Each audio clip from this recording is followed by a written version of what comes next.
You know what's really cool with God? What's cool with Him is, like, alam mo yung meron kang isang bagay na nagawa or like nasa isang sitwasyon ka na parang there's no answer, like there's no right answer to it.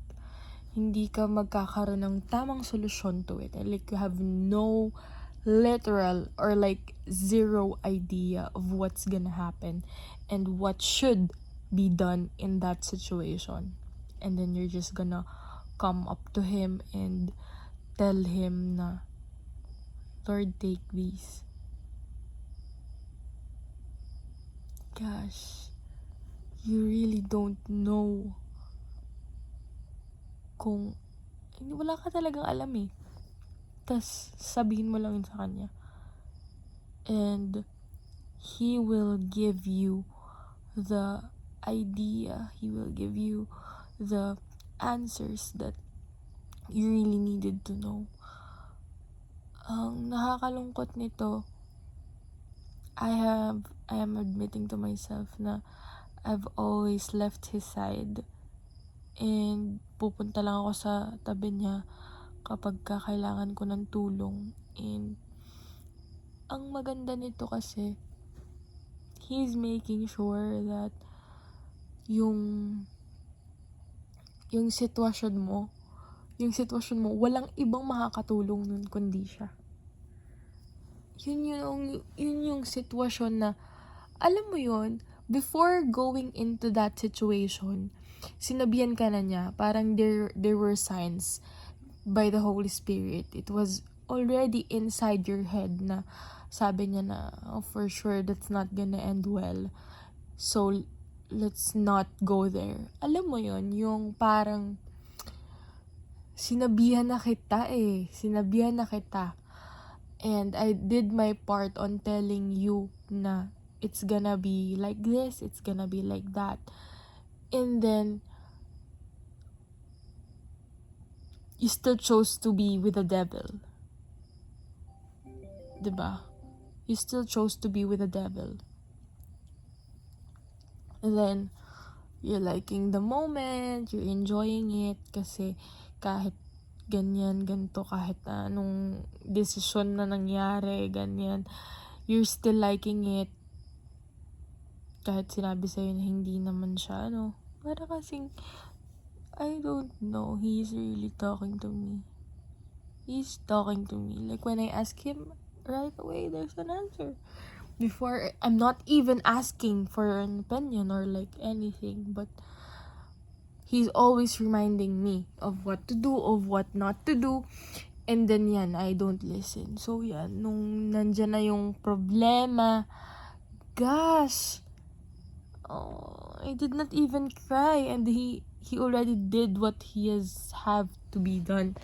Alam mo yun, He took all the worries. Basta lang, i-allow mo na i-take niya yun. I think, mabibigay naman niya yung peace na hinihingi mo kapag binigay mo talaga siya fully. Kasi it will not happen if you don't do that. 'Di ba? So like, yun, ang nakakatuwa sa Kanya is kahit di ka makinig, kahit di mo siya sundin,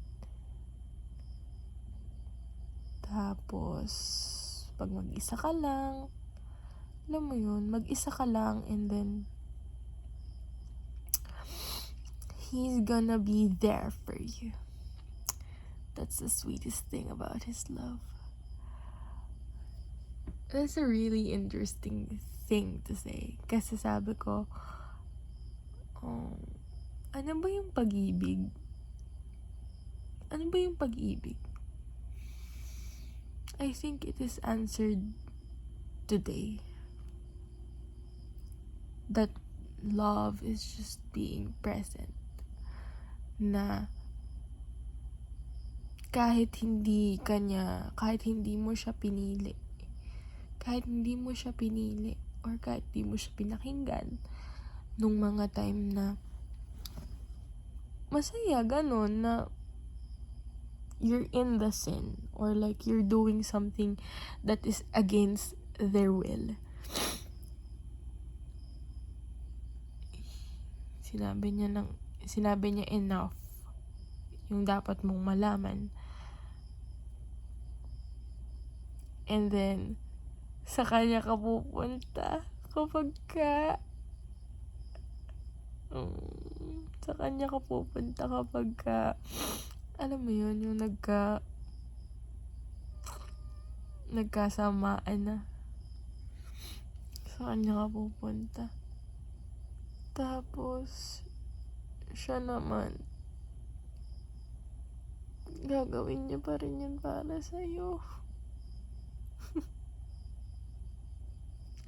That's love. That's the love that can't be felt dito sa mundong to. I mean, mafe-feel mo siya if you open up yourself to him. Pero pagka yung sa tao mo siya hahanapin, it's not gonna work. Because no dumb man or woman would do that, right? At kahit pa gawin yun sa'yo ng isang tao, parang nakakaawa naman, 'di ba? In which hindi ka ba naaawa sa Lord? Kasi ginagawa mo yun sa kanya. Iyak na naman ako sa simbahan. I always cry sa church. In which napaka-performative, like sabi ni Lord, arte nito. Paiyak-iyak pa sa simbahan, hindi naman nakikinig sa akin.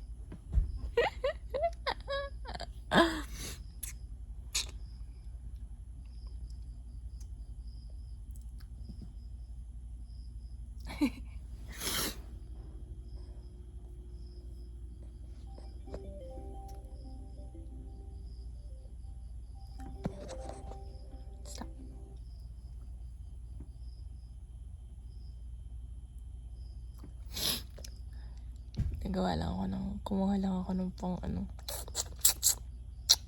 So that's all. Gusto ko lang maglabas ng sama ng loob. Hindi naman siya sama ng loob, parang realization lang. Gusto ko lang maglabas ng ganun. And yeah. Ayoko nang maiyak sa simbahan kasi feeling ko ginajudge ako ng mga tao. Pero at the same time, I don't give a shit. I don't give a shit if they're gonna judge me. Like, we're all sinners. Come on. I don't even know your sins. And, like, bitch, get off. Pero, yeah. I think I know what's love now.